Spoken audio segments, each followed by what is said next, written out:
جب آپ کے ایک صحابی نے آپ کو آ کے سیدھا سجدہ ہی کر دیا، رسول اللہ نے اس کو اٹھایا، کہا یہ کیا کیا؟ تو وہ کہنے لگا روم ایران کے بادشاہوں کے جو درباری ہوتے ہیں وہ اپنے بادشاہوں کو آ کے جب سجدہ کرتے ہیں تو آپ زیادہ حقدار ہیں کہ ہم آپ کو سجدہ کریں احترام کا۔ وہاں پہ صحابہ کے دور میں یہ تعظیم کا مسئلہ بھی حل ہو گیا ہے۔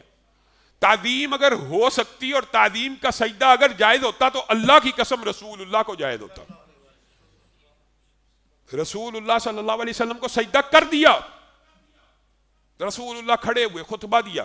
منع کیا اور کہا میری امت کے اندر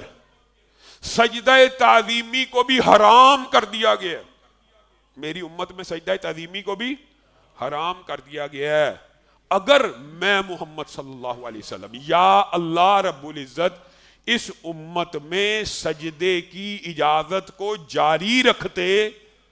تو بیوی کو حکم دیتے وہ اپنے خامند کو سجدہ کرے، کس وقت؟ جب وہ کما کے لائے،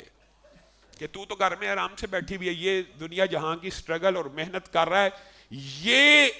جب تیرے پیٹ میں تیرے منہ میں نوالے ڈالے، تجھے کپڑے پہنائے، تو اگر حق ہو اس دنیا میں کسی کا تو اس کا حق ہے جو تیرے پیٹ کو بھرتا ہے، جو تجھے کپڑے پہناتا ہے، جو تیرے بچوں کی تعلیم و تربیت کے لیے خود مارے کھاتا ہے، محنت مزدوری کرتا ہے۔ تعظیم کا سجدہ اگر ہوتا تو اس کے لیے ہوتا، لیکن میں محمد صلی اللہ علیہ وسلم نے